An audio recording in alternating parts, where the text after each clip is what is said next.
शिवाय। श्री शिवाय नमस्तु। ओम नमः शिवाय। विश्वनाथ भगवान की, महान कालेश्वर भगवान की, वैद्यनाथ भगवान की, कुबेरेश्वर महादेव की, गंगा महारानी की। हर हर महादेव, हर हर महादेव, हर हर महादेव।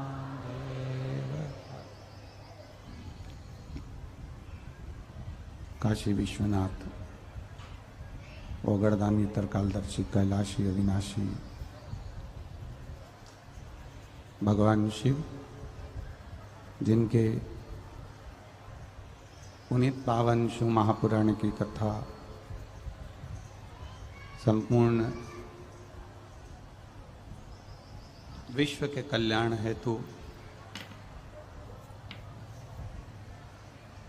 बाबा देवादिदेव महादेव की कृपा से आप और हमको श्रवण करने का सौभाग्य प्राप्त हुआ है। बड़े भाग्यशाली हैं बिहार के नगरवासी, जो ये भगवान देवादिदेव महादेव की पावन कथा श्रवण कर अपने जीवन को सार्थक बना रहे हैं।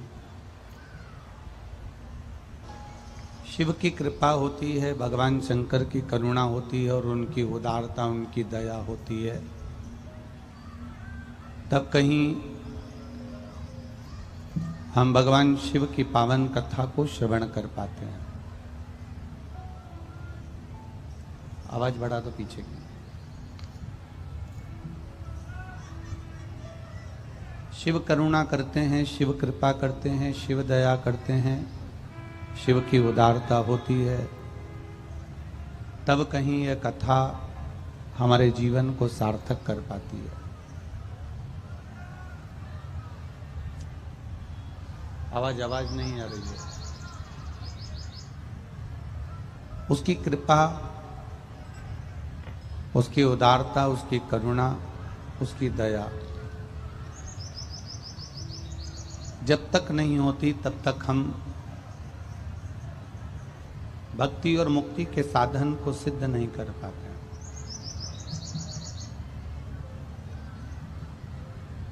अपने जीवन में एक चीज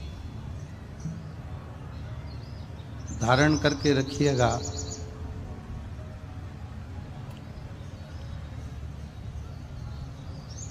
दिशा दिखाने वाला अगर सही है, दिशा दिखाने वाला अगर अच्छा है, दिशा दिखाने वाला अगर सही है, दिशा दिखाने वाला अगर आपको सही दिशा दिखा रहा है, तो फिर एक छोटा सा दिया भी सूरज की रोशनी के बराबर प्रकाश कर जाता है, अगर सही है तो।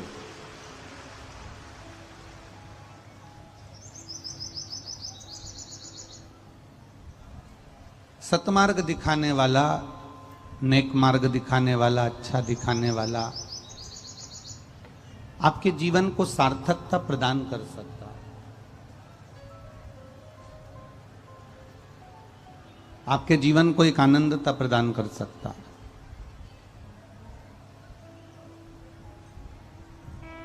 माता, पिता, शिक्षक और एक सद्गुरु।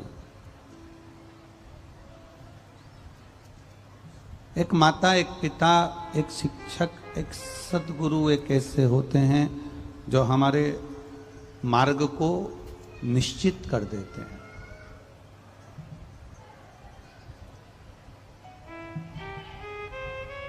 हमारे मार्ग को प्रशस्त कर देते हैं।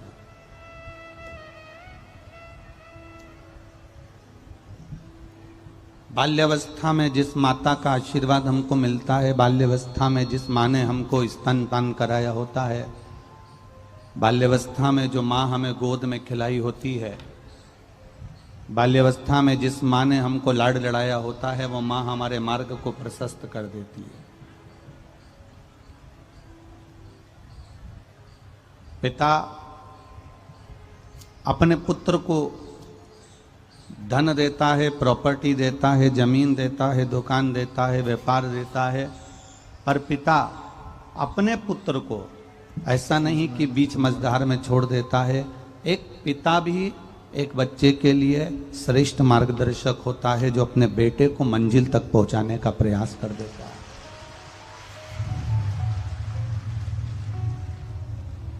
एक शिक्षक,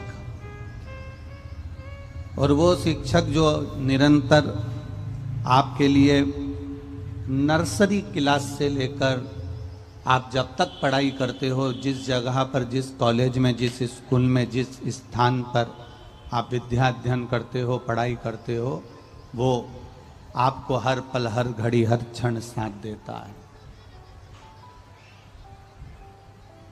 वो भी एक मार्गदर्शक है आपका। If festive glow is what you're looking for round the year, use Joy Upton face wash with the goodness of haldi, chandan and kesar.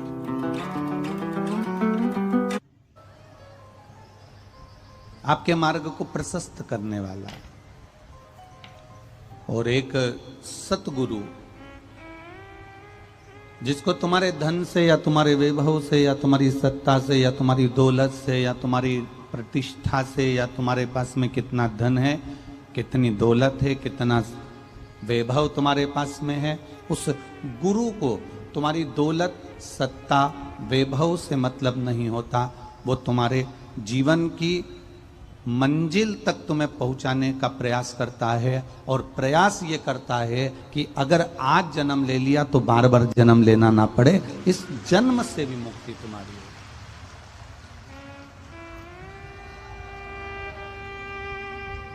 Shiv कृपा का ये भाव होता है कि एक सतगुरु की शरण में हम जब जाते हैं और असली गुरु हमारी जिंदगी में अगर मिल जाता है, कोई अच्छा सतगुरु हमारे जीवन में मिल जाता है, तो हमारी मंजिल आसान कर देगा।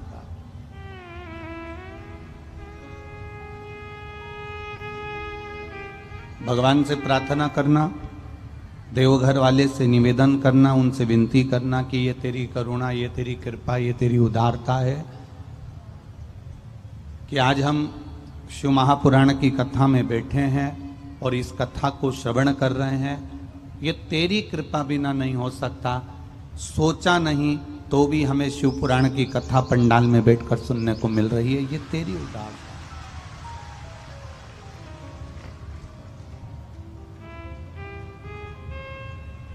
शिव ओघड़दानी है।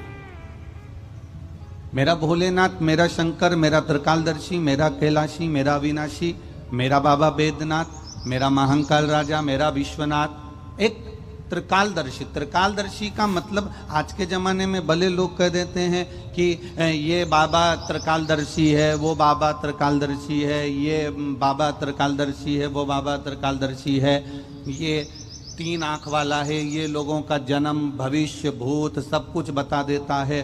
पर शिव महापुराण की कथा कहती है त्रिकालदर्शी शब्द केवल एक मेरे महादेव के आगे लगा, बाकी के किसी के आगे नहीं लगा है।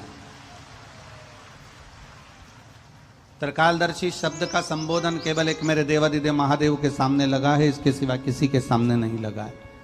क्योंकि दुनिया में कोई त्रिकालदर्शी नहीं हुआ केवल एक मेरे महादेव के सिवा। जो भगवान राम जी के दरवाजे पर पहुंचकर, अवधपुरी में पहुंचकर, अयोध्या में पहुंचकर, जो भगवान राम के द्वार पर पहुंचकर राम जी का भविष्य बता देते हैं, जो भगवान कृष्ण के ब्रजमंडल में पहुंचकर गोपी का रूप रखकर और बाल्यावस्था में भगवान कृष्ण को गोदी में रखकर उनका भाग्य बता देते हैं, वो कोई साधारण नहीं हो सकता। जो तुम्हारे जन्म के शुरू में भी और जन्म के बाद में भी, जो प्रारंभ में भी और अंत में भी जो तुम्हारा साथ देने वाला है और तुम्हारे भाग्य की एक एक कड़ी में तुम्हारा पल पल साथ देने वाला है, वो त्रिकालदर्शी केवल मेरा शिव है, मेरा ओघड़दानी महादेव है, उसके सिवा कोई नहीं। बोल बम का नारा है, उसके सिवा दुनिया में कोई साथ देने वाला हो नहीं सकता। आपको लगता जरूर होगा कि हमारा साथ हमारा रिश्तेदार दे रहा है, हमारा साथ हमारा परिवार वाला दे रहा है, हमारा साथ हमारे कुटुंब वाले दे रहे हैं, हमारा साथ हमारा परिवार में जितने सदस्य हैं वो साथ दे रहे हैं। परिवार वाले धन लगा देंगे, परिवार वाले तुम्हें दवाई दे देंगे, परिवार वाले तुम्हें डॉक्टर के पास ले जाएंगे, परिवार वाले तुम्हें उठाकर हॉस्पिटल तक ले जाएंगे, परिवार वाले तुम्हारे को अच्छे से अच्छा पैसा लगाकर अच्छे से अच्छे डॉक्टर को दिखा सकते हैं, परिवार वाले तुम्हारे लिए दवाई लाकर रख सकते हैं, पर परिवार वाले तुम्हें यम की केस से नहीं छुड़ा सकते। यम की केस से तो मेरा काला अधिपति महाकाल ही छुड़ा सकता है। एक समय ऐसा आता है कि डॉक्टर भी कह देता है कि अब मेरे हाथ में नहीं, अब उस परमात्मा के हाथ में है। एक समय ऐसा आता है कि वो परमात्मा के हाथ में छोड़ देता है डॉक्टर भी कि अब मेरे हाथ में कुछ नहीं बचा, वो संभालेगा तो कुछ हो सकता है। हमारे करने से हम दवाई दे रहे हैं, हम बोतल चढ़ा रहे हैं, हम इंजेक्शन लगा रहे हैं, हम सारी जांचें कर रहे हैं, उसके बाद भी इसका शरीर काम नहीं कर रहा, मतलब अब उसके हाथ में बचा है कि ये शरीर कब काम करेगा। तो हमने अब उस परमात्मा के भरोसे छोड़ दिया। डॉक्टर भी कह देता है कि अब उस पर भरोसा रखो, उस परमात्मा पर भरोसा रखो। मतलब डॉक्टर को भी मालूम है कि कोई त्रिकालदर्शी अगर संसार में है तो वो केवल एक काल अधिपति महाकाल राजा, वो भगवान शिव ही है। पैसा लगाने में कोई पीछे नहीं हटेगा, आपकी दवाई देने में कोई पीछे नहीं हटेगा, आपकी सेवा करने में कोई पीछे नहीं हटेगा, पर यम की कैद से छुड़ाने वाला, यमराज के पाद से भी अगर हमें छुड़ा कर ला सकता है, कोई हमारे शरीर को दवाई के साथ में, उस औषधि के साथ में भी अगर ठीक कर सकता है, तो वो केवल एक मेरा देव अधिदेव महादेव है। अकाल मृत्यु वो मरे जो काम करे चंडाल का, काल उसका क्या बिगाड़े जो भक्त हो महाकाल का। जो शिव का उपासक होता है वो हर जगह समला हुआ होता है। एक पत्र आया है, देखिए।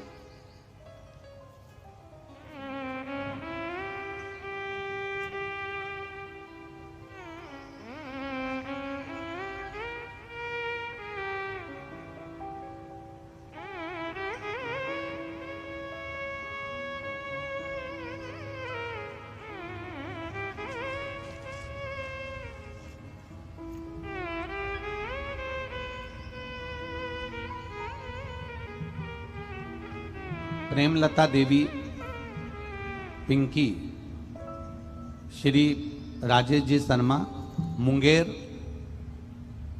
मनिया चौराहा के निवासी हैं। कहीं बैठी हो तो हाथ हिला सकती हैं। मुंगेर मनिया चौराहा के निवासी हैं। मुंगेर में मनिया चौराहा के निवासी हैं। कहीं बैठी हो तो अपना हाथ हिला सकती हैं। जहां कहीं भी बैठी हो अपना हाथ हिलाएं।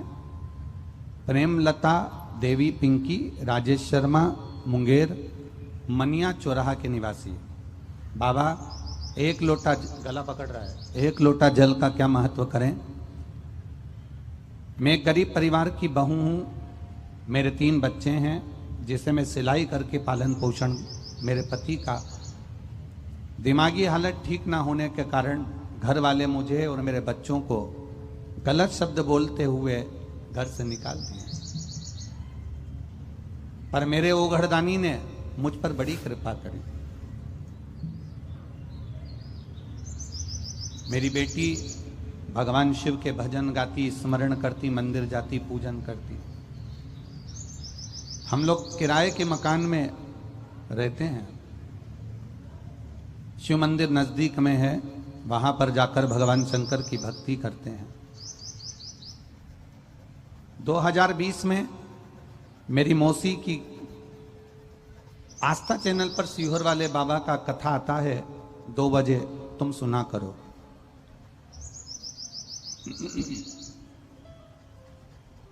हमने 2 बजे आस्था चैनल पर कथा सुनना प्रारंभ करा। बाबा हम क्या वर्णन करें, 1 लोटे जल से सारी समस्या मिट जाती है। ये पहली बार हमने देखा भी, सुना भी और उसको कर कर फल भी पाया। पशुपतिनाथ का व्रत कर कर अपने जीवन को सार्थक भी करा।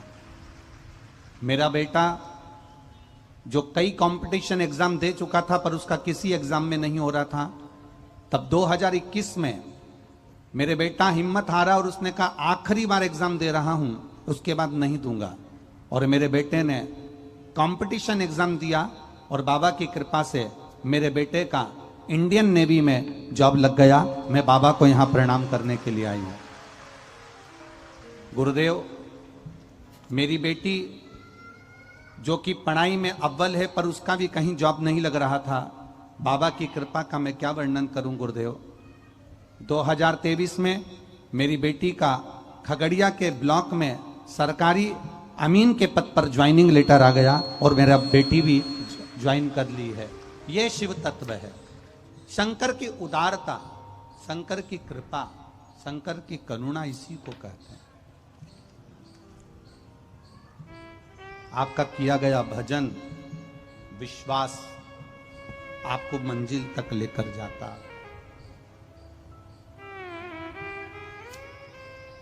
आपका किया गया भरोसा आपको मंजिल तक लेकर जाता है। बस विश्वास करना तो पूर्ण करना, उस विश्वास में कोई ढोला डाली ना हो। आप भरोसा करो तो पूर्ण करो, आप विश्वास करो तो पूर्ण करो, उसमें कोई ढोला डाली ना हो। थोड़े दिन हमने शंकर जी पर विश्वास कर लिया, थोड़े दिन हम शिव जी के मंदिर चले गए, थोड़े दिन हम फिर गणेश जी के मंदिर चले गए, थोड़े दिन फिर हम हनुमान जी के मंदिर चले गए, थोड़े दिन हम राम जी के मंदिर चले गए, थोड़े दिन हम कहीं देवी देवताओं के मंदिर जाते जाते जाते जाते फिर मंदिर बंद कर दिए हमने जाना। फिर दूसरे धर्म की जगहों पर जाना प्रारंभ कर दिया। दूसरे धर्म की जगहों पर जाते जाते फिर हमने वहाँ जाना बंद करा। फिर कहीं हम इधर उधर ना जाने कहाँ कहाँ भूत प्रेत आदि आदिक में पड़ गए। फिर हमने वहाँ भी जाना बंद कर दिया। फिर हम कहीं तंत्र मंत्र में फंस गए। फिर तंत्र मंत्र से निकले तो हम ढोंग और प्रपंच में फंस गए।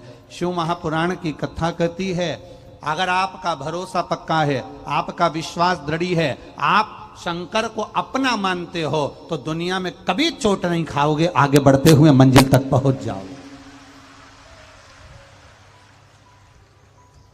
आप भगवान पर भरोसा रखिए, आप शिव पर भरोसा रखिए।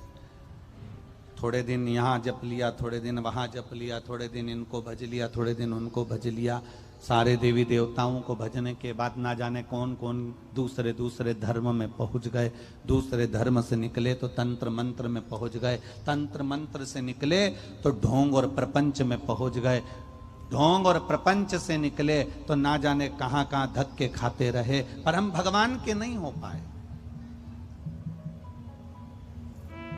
हम अपने विश्वास को दृढ़ क्यों नहीं कर पाते? हम अपने भरोसे को दृढ़ क्यों नहीं कर पाते? हम अपने विश्वास को, अपने भरोसे पर एक दृढ़ता क्यों एकाग्रित नहीं कर पाते? हम अपने अगर भरोसे पर, हम अपने विश्वास पर अगर दृढ़ होंगे तो ये निश्चित है कि शिव तत्व हमको प्राप्त होगा।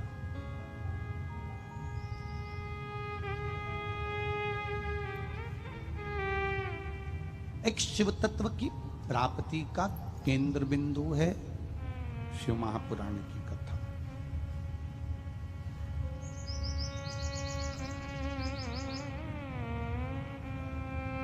आप थोड़े दिन इस मन को समझाकर, थोड़े दिन इस मन को रिझाकर आप भगवान तक ले जाते हो। फिर बाद में कोई आकर कह देता है, क्या करोगे मंदिर जाकर, क्या करोगे भगवान शंकर को रिझाकर? कोई भगवान शिव के मंदिर जाने से कोई काम सफल होता है क्या? कई लोग तुमसे कहेंगे, क्या शंकर जी के मंदिर जाने से कोई कार्य सफल होता है? शिव जी के मंदिर जाने से, लोटा भर के जल चढ़ाने से कोई कार्य सफल होता है? ये पत्र देखो,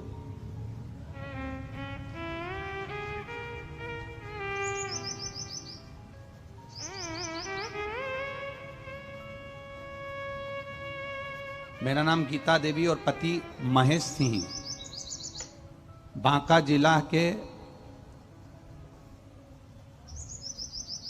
पतिचक रजोन से हैं। कहीं बैठी हैं? कहीं बैठी हो तो हाथ हिला सकती हैं। मेरा नाम गीता देवी, पति का नाम महेश सिंह, हम लोग बांका जिला के हैं। मेरा घर पति चौक रजोन में है। टीवी पर कथा सुनते हैं गुरुदेव। एक लोटा जल और पशुपति व्रत का हम क्या वर्णन करें। मेरी भाभी ने बताया कि पशुपति व्रत करना चाहिए और उस व्रत का फल जरूर मिलता है, वो व्रत कभी खाली नहीं जाता। गुरुदेव एक बार किया, कुछ नहीं हुआ, कोई फल नहीं मिला। दूसरी बार फिर किया, कोई फल नहीं मिला। तब हमने भी विचार कर लिया कि भाभी हर कुछ नहीं बता सकती, तो हमने तीसरी बार पूर्ण भरोसे के साथ व्रत किया। और व्रत बाबा की कृपा से हमने जिस कार्य के लिए करा था, गुरुदेव मेरे 2 बेटे हैं, दोनों नौकरी नहीं करते थे, घर बैठे रहते थे। पढ़ाई जरूर करी, विद्याध्ययन जरूर करा, पर एग्जाम में पास ही नहीं हो पा रहे थे। जब मेरी भाभी ने कहा तो हमने 1 बार पशुपति व्रत करा, 2 बार पशुपति व्रत करा, पर फल नहीं मिला। आखिरी में हमने भी भोलेनाथ को नहीं छोड़ा, तीसरी बार पशुपति व्रत करा और बाबा की कृपा से परीक्षा दी बेटों ने। और आज बाबा की कृपा से हमारे बेटे दोनों सरकारी नौकरी में लग गए हैं। हम बाबा को यहां प्रणाम करने के लिए आए हैं। ये शिव तत्व है। मेरे बेटे सरकारी अमित में नौकरी हो गई है और बाबा की कृपा से हम यहाँ, मेरा मोबाइल नंबर भी नीचे लिख रही हूं। शिव कृपा इसी को कहते हैं गुरुदेव। बस बाबा के हम अभी फिर कहें, आप थोड़े दिन मंदिर गए, 1 महीना मंदिर गए, 2 महीना मंदिर गए, 3 महीना मंदिर गए, सीहोर वाले महाराज की कथा सुन सुनकर फैशन में हो सकता है तो मंदिर चले गए। हम फिर कहेंगे, किसी को दिखाने के लिए मंदिर मत जाना, फैशन में मंदिर मत जाना, किसी को नीचा दिखाने मंदिर मत जाना, किसी को दिखाने के चक्कर में मंदिर मत जाना, छल और प्रपंच के चक्कर में मंदिर मत जाना, ढोंग करने के चक्कर में मंदिर मत जाना, किसी को दिखाने के लिए मंदिर मत जाना। 1 महीना, 2 महीना, 3 महीना, 4 महीना, 5 महीना, 6 महीना अगर बाबा ना सुने, उसके दरवाजे पर जाते रहना, एक दिन कृपा की दृष्टि कर ही देगा, ये निश्चित है। उसके द्वार तक जाइए, उसकी चौखट तक जाइए, और जब हम उसके दरवाजे तक जाएंगे, उसके चरणों तक हम पहुंचेंगे, उसकी चौखट तक हम पहुंचेंगे, हमारा दुख कटेगा जरूर, ये निश्चित है। हम अभी तक सारे संसार में फिरते रहे, हम अभी तक दुनिया के लोगों के पास जाते रहे, हम अभी तक दुनिया के लोगों में पहुंचकर हम सबसे कहते रहे मेरा दुख काट दो, भैया कोई ऐसा उपाय बता दो मेरा दुख कट जाए, भाभी जी कोई उपाय बता दो मेरा दुख कट जाए। ना जाने कहां कहां गए, कितने कितनों के पास गए, ना जाने किस किस के पास जाकर हमने अपने घर की दिशा बदल दी, हमने मकान बदल दिया, दुकान बदल दी, व्यापार बदल दिया, ना जाने गाड़ी बदल दी, सोने का तरीका बदल दिया, सोने का दिशा बदल दी, ना जाने कितने कितने काम करके देख लिए। अब एक बार शंकर को पकड़ कर देख लो, शिव के दरवाजे को पकड़ कर देख लो, शिव द्वार को पकड़ कर देख लो, शंकर की चौखट को पकड़ कर देख लो, सब कुछ करके देख लिया, दुख नहीं कटा। उसके बाद महादेव को पकड़ लीजिए, शिव के द्वार को पकड़ लीजिए, शंकर की चौखट को पकड़ लीजिए। एक पत्र और देखिए, बड़ा सुंदर।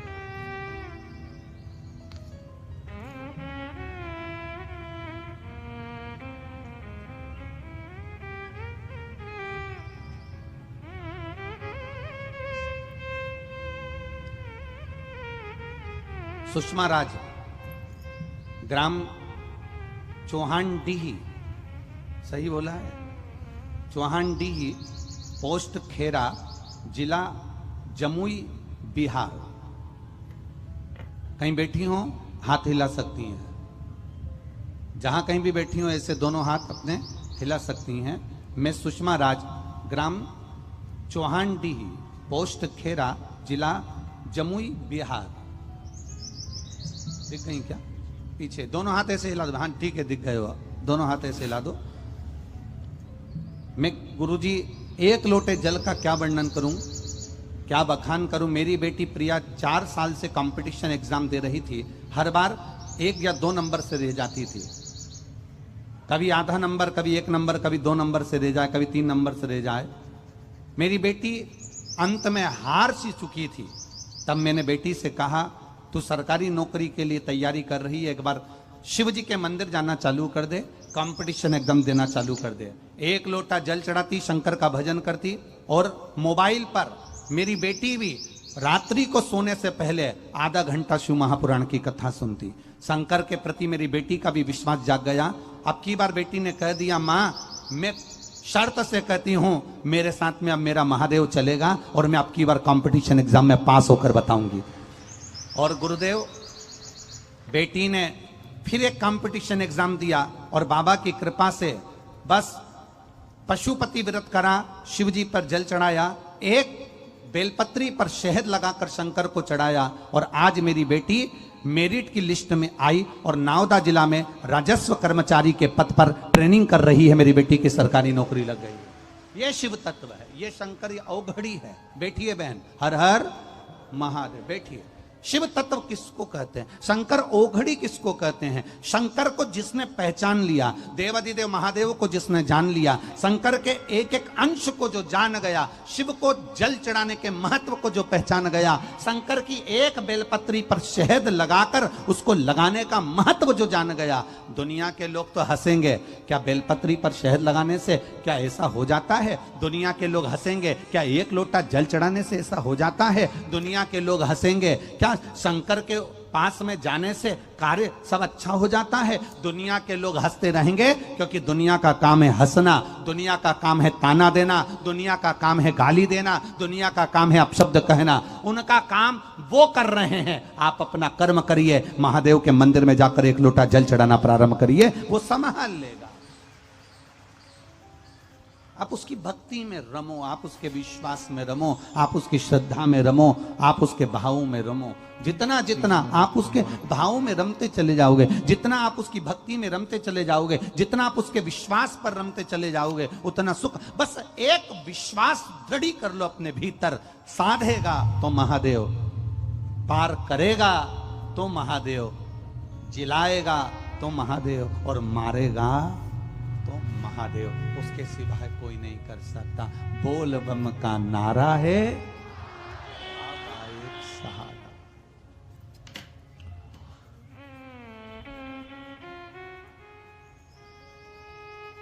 मेरे बाबा दया करना,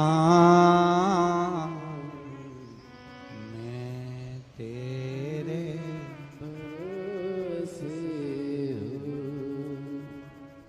मेरे बाबा दया करना,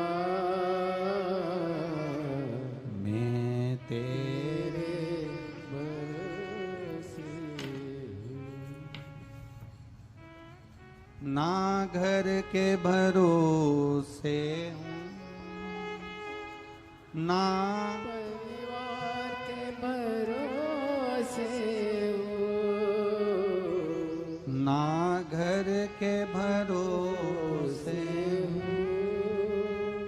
ना परिवार के भरोसे मेरे बाबा दया करना, मैं तेरे भरोसे। वायलिन की आवाज बढ़ाओ थोड़ी। मेरे बाबा दया करना, मैं तेरे भरोसे। ना इनके भरोसे, ना उनके भरोसे,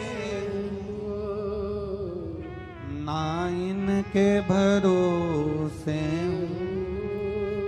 ना उनके भरोसे मेरे बाबा दया करना, मैं तेरे भरोसे। मेरे बाबा दया करना, मैं तेरे भरोसे। शिव के भरोसे पर रहना, शंकर के भरोसे पर रहना, उसकी दृढ़ता में रहना।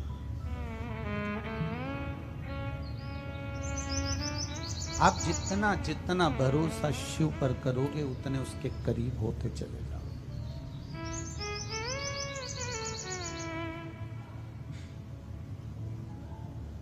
आप जितना भरोसा शंकर जी पर करोगे आप उसके करीब होते चले जाओ। पति और पत्नी दोनों में झगड़ा अदालत तक कब पहुंचता है? दोनों में झगड़ा अदालत तक कब पहुंचता है? जब दोनों में आपस में विश्वास खत्म हो जाता है, विश्वास समाप्त हो जाता है, जब दोनों का भरोसा एक दूसरे पे से उठ जाता है, जब दोनों का विश्वास, दोनों का भरोसा समाप्त हो जाता है, तो पति पत्नी अदालत में जाकर तलाक के लिए एप्लीकेशन लगा देते हैं।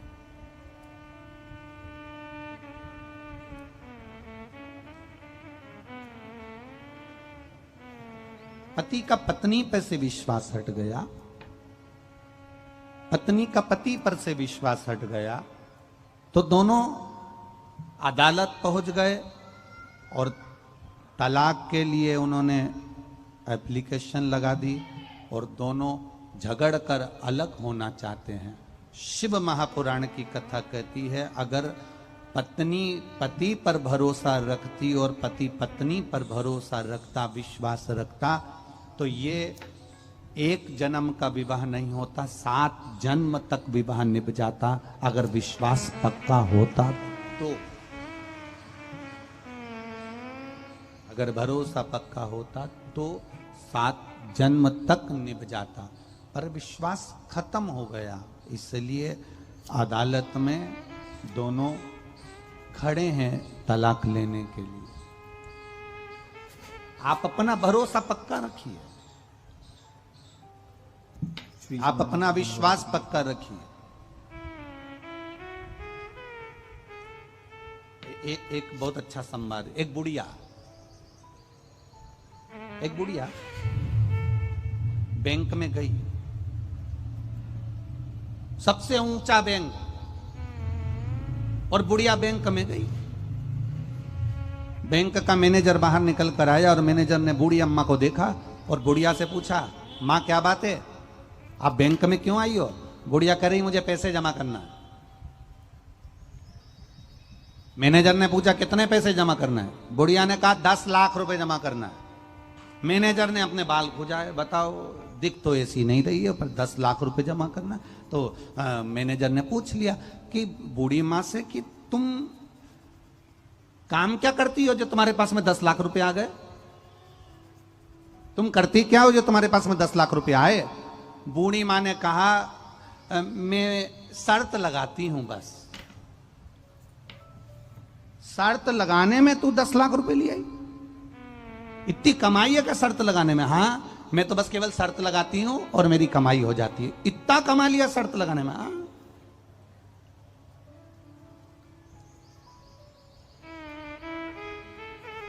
मैनेजर ने कहा ऐसी कौन सी शर्त लगा लेती हो तुम? इतने में बूढ़ी अम्मा ने बोला, तुम मुझसे शर्त लगाओगे कि अब भी बोलो, 1 लाख रुपए की शर्त है। तो इतने में मैनेजर ने पूछा कौन सी शर्त है बता। इतने में बुढ़िया बोली, तुम्हारे सिर पे जो बाल लगे हैं वो बिग लगी हुई है, तुम्हारे बाल नकली हैं, असली नहीं है, लगा शर्त, 1 लाख रुपए की शर्त है।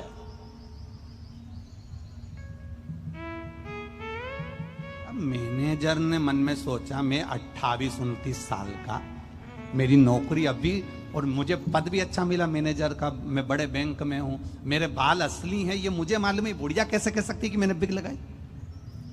मेरे असली बाल हैं, मैं अभी तो जवान हूं और मेरे बाल असली हैं, और बुढ़िया कह रही नकली है।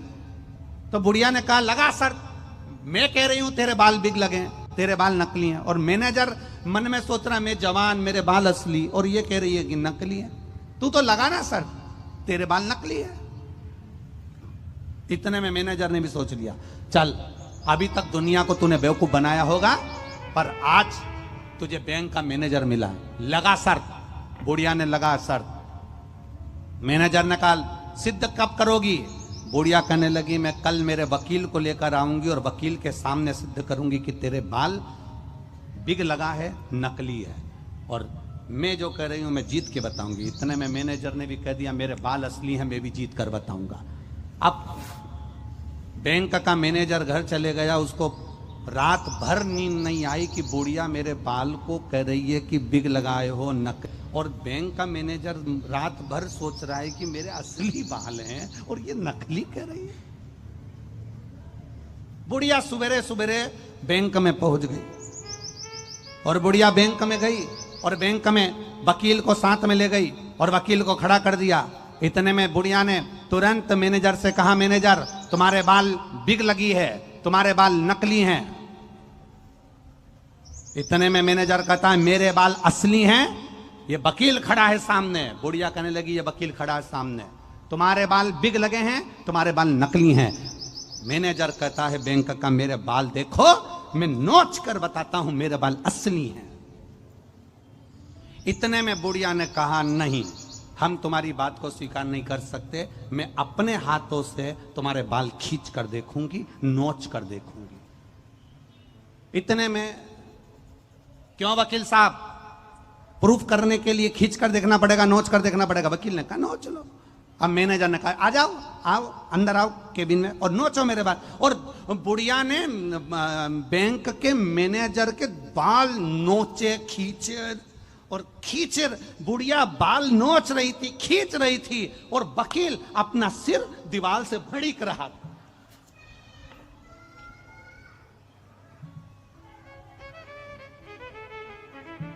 बुढ़िया बाल को नोच रही है मैनेजर के, बुढ़िया बैंक के मैनेजर के बाल को नोच रही है, खींच रही है, और वकील अपने सिर को दीवार से भड़क रहा था, दीवार से ठोक रहा था। इतने में मैनेजर ने बुढ़िया से कहा तुम्हारे वकील को क्या हो गया, ये दीवार से अपना सिर क्यों भड़क रहा है? इतने में बुढ़िया ने कहा इस वकील ने मुझसे 5 लाख की शर्त लगाई थी कि किसी बैंक के बड़े मैनेजर के बाल नोच के बता देना, 5 लाख दे दूंगा।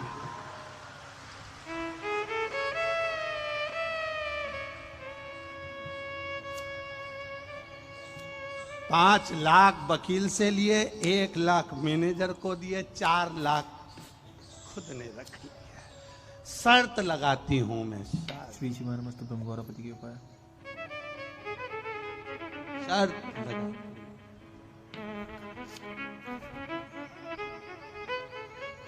मेरा निवेदन आपसे भी है, सारी दुनिया में भटक लो, सारी दुनिया में धक्के खा लो, सारी दुनिया में हाथ जोड़ लो और सबसे निवेदन कर लो कि मेरा ये काम कर दो, मेरे बच्चे की नौकरी लगा दो, मेरे बच्चे का ये कर दो। सारी दुनिया में धक्के खा लेना और सब दूर धक्के खाने के बाद एक बार मेरे महादेव पर विश्वास कर कर 1 लोटा जल चढ़ाना प्रारंभ कर देना, आपकी जीत निश्चित हो जाए।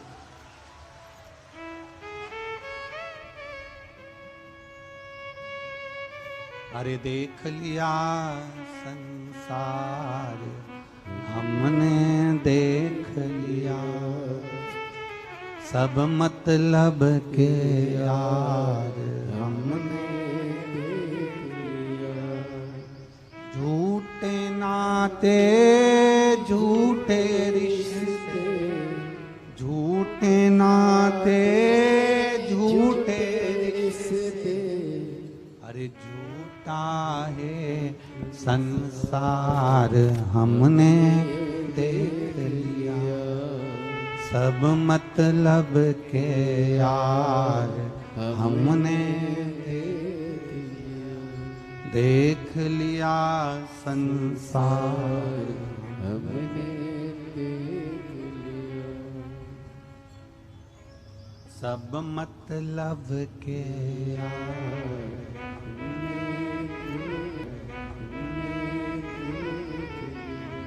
संसार के लोग अगर देवाधिदेव महादेव को एक बार पकड़ लें, संसार के लोग मेरे शिव जी को अगर एक बार पकड़ लें, एक बार,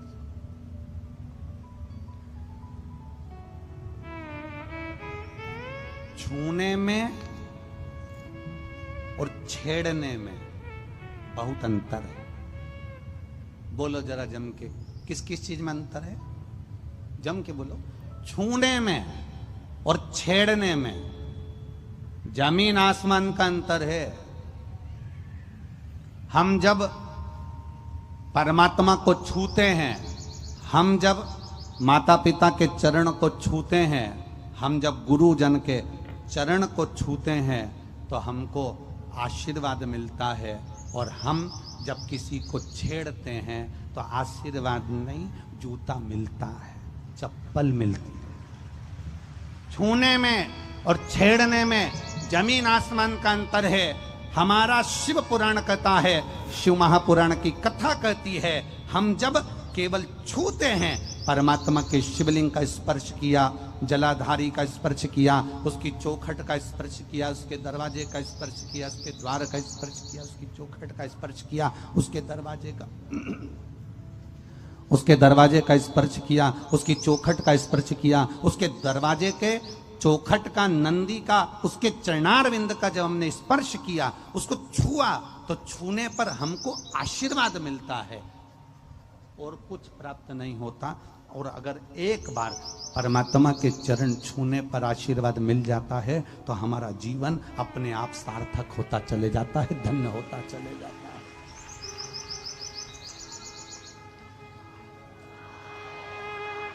अब परमात्मा के चरणों को छुओ,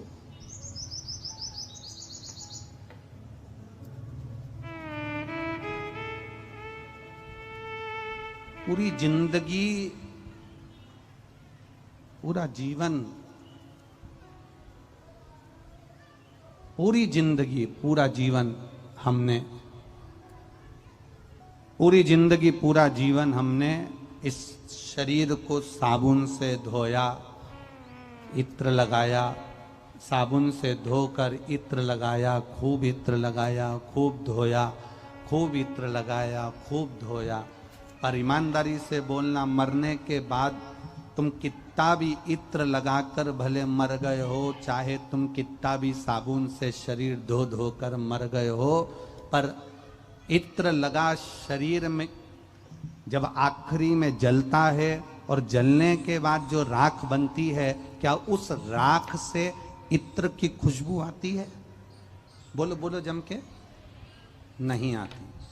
शरीर पर कितना भी इत्र लगाना, शरीर पर कितना भी साबुन लगाना, शरीर पर कितना भी परफ्यूम लगाना, पर शरीर से इत्र की खुशबू तुम्हारे मरने के बाद राख से इत्र की खुशबू नहीं आएगी। पर किसी को एक गिलास पानी पिला देना, किसी भूखे को भोजन करा देना, किसी प्यासे को पानी पिला देना, किसी की दुख की घड़ी में जाकर खड़े हो जाना, तो तुम्हारी राख में से भी इत्र जैसी खुशबू आएगी कि तुम्हारे जीवन में तुमने कुछ अच्छा करा है, तुमने अपनी जिंदगी में कुछ श्रेष्ठ कर्म करने का प्रयास करा है, तुमने अपने जीवन में कुछ अच्छा करने का प्रयास किया। अच्छा कर्म करिए।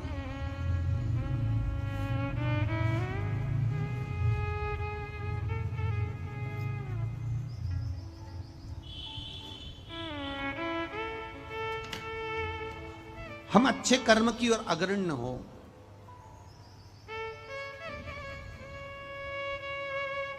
अभिमान, अहंकार व्यक्ति को बर्बादी की ओर ले जाता है।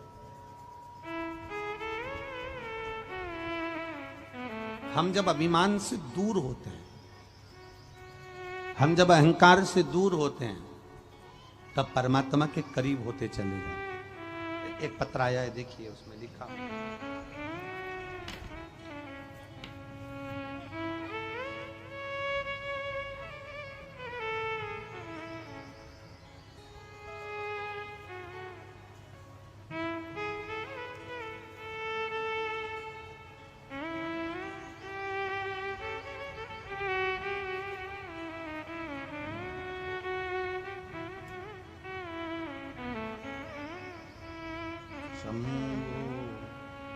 शरणे मांगू घड़ी रे दुख काटो दया करी मैं दर्शन आँखों। कुमारी ममता पति श्री अर्जुन कुमार गुप्ता,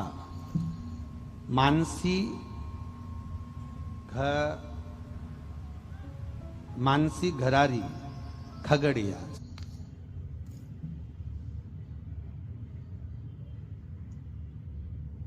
सही बोला है? हाँ ठीक है ना। कुमारी ममता, पति श्री अर्जुन कुमार गुप्ता, मानसी घरारी खगड़िया बिहार। आप ही हैं? दोनों हाथ हिला दो एक बार। गुरुदेव 3 सालों से बहुत बीमार रहती थी। डॉक्टर के पास जाती थी तो मेरा इलाज बताया जाता था, कहीं कहीं बीपी है, कहीं शुगर है, कहीं थायराइड है, कहीं गठिया है। ऐसे ही गठिया की बीमारी बता दी और 3 साल से लगातार इलाज चलता रहा। बीपी भी मेरा गड़बड़ रहा, शुगर भी मुझे हो गई, सब बीमारियां मेरे को घेर ली। गुरुदेव डॉक्टर को बदलती रही 3 साल तक। ऐसा कोई हॉस्पिटल नहीं जिसमें जाकर इलाज ना करवाया हो। गुरुदेव अंत में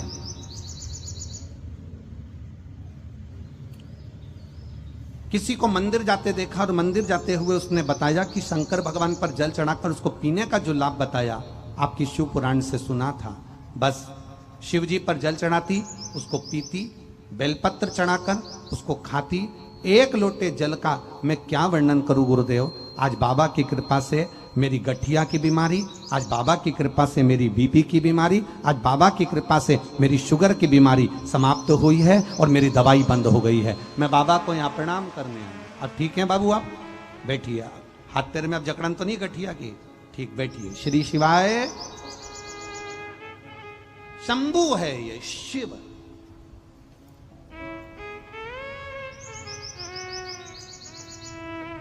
जितना जितना हम उस पर विश्वास करते जाएंगे। हम लोगों से कहते हैं आप आस्था चैनल पर कथा सुनते हो, आप मोबाइल पर कथा सुनते हो, आप फेसबुक यूट्यूब पर कथा सुनते हो। आपके घर के लोग आपसे कहते होंगे क्या रोज रोज कथा सुन रहे हो, क्या रोज रोज महाराज जी की कथा सुन रहे हो, क्या बोर नहीं होते होगे? महाराज जी रोज कथा करते हैं तो क्या बोर नहीं होते होगे? क्या बोर नहीं होते होगे? क्या रोज रोज कथा सुनना, क्या रोज रोज आस्था चैनल को खोलकर बैठ जाना, क्या मोबाइल पर दिन भर सीहोर वाले महाराज को सुनते रहना, रात्रि को सोते समय भी 5 मिनट सीहोर वाले महाराज को सुन रहे हो, आस्था चैनल पर सीहोर वाले महाराज को सुन रहे हो, पंडाल लगे तो उसमें भीड़ भारी हो रही है। क्या दिन भर लोग कथा सुनते रहते हैं? क्या लोग पागल हो गए, बावरे हो गए? नहीं, शिव महापुराण की कथा कहती है आप जितनी जितनी कथा सुनते चले जाओगे, आप जितना जितना शंकर कथा में रमते चले जाओगे, उतना तुम्हारे दिल में महादेव के प्रति विश्वास बढ़ता चले जाएगा और तुम शंकर के, शंकर तुम्हारा हो जाएगा। तुम शिव के हो गए और शिव तुम्हारा हो गया। ये विश्वास, ये भरोसा, ये दृढ़ता, ये सुनने से होता है। रुक्मणी जी ने भगवान कृष्ण को अपना पति माना। रुक्मणी जी तो भगवान कृष्ण से कभी मिली नहीं थी। रुक्मणी जी ने कभी भगवान कृष्ण को देखा नहीं था।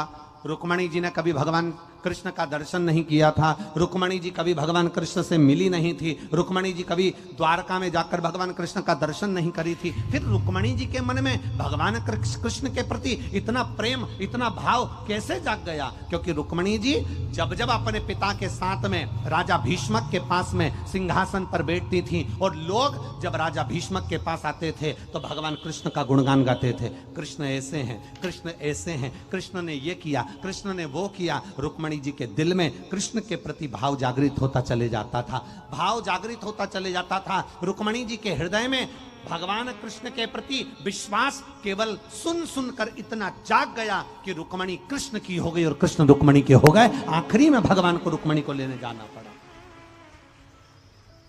कथा सुनो, रोज सुनो, रोज धारण करो, रोज टीवी पर आती है, रोज सुनिए।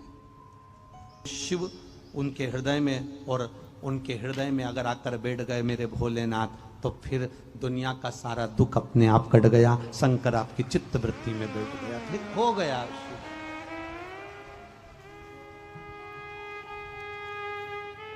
फिर सोचना नहीं, महाराज देने वाला वो। अरे लुटा दिया भंडार काशी कर दिया माला मालिक काशी वाले तुम लोग बड़ी जल्दी खड़े हो जाते हो। ठीक है, अब हो गए हो तो बड़ी आनंद है। जितने लोग खड़े हैं साइड में भी, उनसे भी निवेदन है, प्रार्थना करना बैठ कर करना। बहुत दूर से आए हो आप लोग, यहां से जाओ तो हम तो बाबा से यही प्रार्थना करेंगे कि 3 महीने के अंदर जो यहां प्रार्थना कर कर जा रहा है उसकी गोदी जरूर भर देना, झोली जरूर भर देना। आप लोग दिल से बाबा से प्रार्थना करिए, भाव से कहिए, दिल से कहिए। जहां जगह मिले वहां बैठकर भाव के साथ भगवान से प्रार्थना करें, भाव से।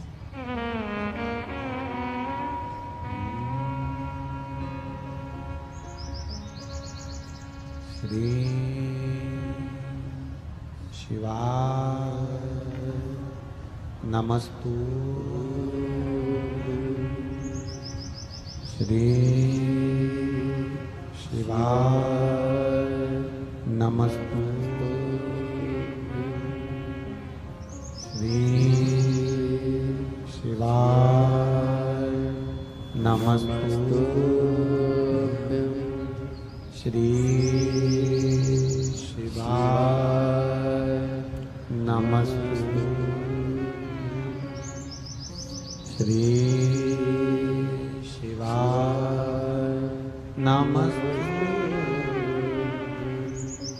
भोला सब दुख काटो भारा, ओ भोला सब दुख काटो भारा। शिव शंकर जपो तेरी माला, भोले बाबा जपो तेरी माला, भोला सब दुख काटो मारा, ओ भोला सब दुख काटो मारा। वैश्य मंगल मंगलकारी, वैश्य मंगल मंगलकारी, शमशान वासी हमारा, शमशान वासी हमारा, ओ भोला सब दुख काटो मारा, ओ भोला सब दुख काटो मारा। शिव कथा कर रही है, भगवान शंकर का संवाद कर रहा है, शिव महापुराण की कथा कर रही है, शिव तत्व कह रहा है। पार्वती मैया ने जन्म लेकर प्रकट होकर शिव जी की आराधना करी। एक विश्वास पार्वती जी ने अपने हृदय में जागृत किया।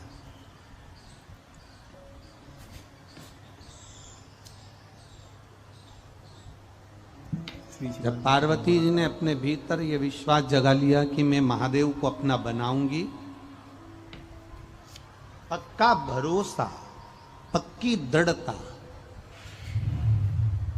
जब विश्वास दृढ़ कर लिया तो शिव पार्वती जी को मिले।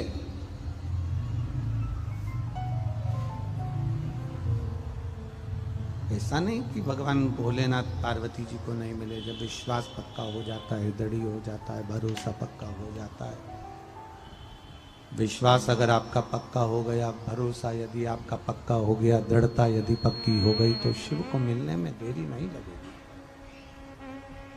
भगवान शंकर को प्राप्त करने में देरी नहीं लगेगी। तब साधना में माता पार्वती जी डूब गई, तब साधना में डूबी। अच्छा, डूबने का मतलब क्या होता है? एक व्यक्ति वो होता है जो पानी में डूबता है, मर जाता है। थोड़ा समझ लेना कथा को। डूबने का मतलब क्या है कि तप साधना में पार्वती जी डूबी, भगवान की भक्ति में पार्वती जी डूबी, भगवान के भजन में पार्वती जी डूबी। एक भक्त भगवान के भजन में डूबा, भक्ति में डूबा। डूबने का मतलब क्या होता है? एक व्यक्ति वो होता है जो पानी में डूबता है तो मर जाता है। एक व्यक्ति वो होता है जो प्याली में डूबता है तो मर जाता है।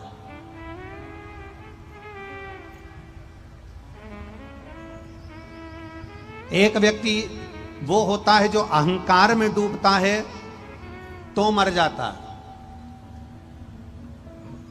एक व्यक्ति वो होता है जो लोभ में डूबता है तो मर जाता है। एक व्यक्ति वो होता है जो वासना में डूबता है तो मर जाता है। पर एक व्यक्ति वो होता है जो शिव महापुराण की भक्ति में, शंकर की भक्ति में डूबता है तो तर जाता है। पानी में डूबोगे तो मर जाओगे, प्याली में डूबोगे तो मर जाओगे, अहंकार में डूबोगे तो मर जाओगे, लोभ में डूबोगे तो मर जाओगे, वासना में डूबोगे तो मर जाओगे। पर शंकर भगवान की भक्ति में डूब गए, मरोगे नहीं, तर जाओगे। डूबोगे तो तरना निश्चित है, मरना नहीं है, तर जाना।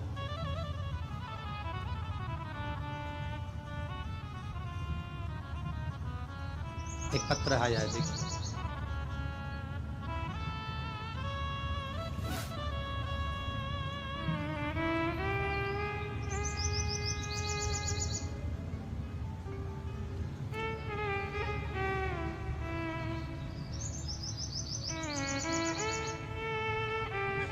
मेरा नाम रंजना कुमारी है।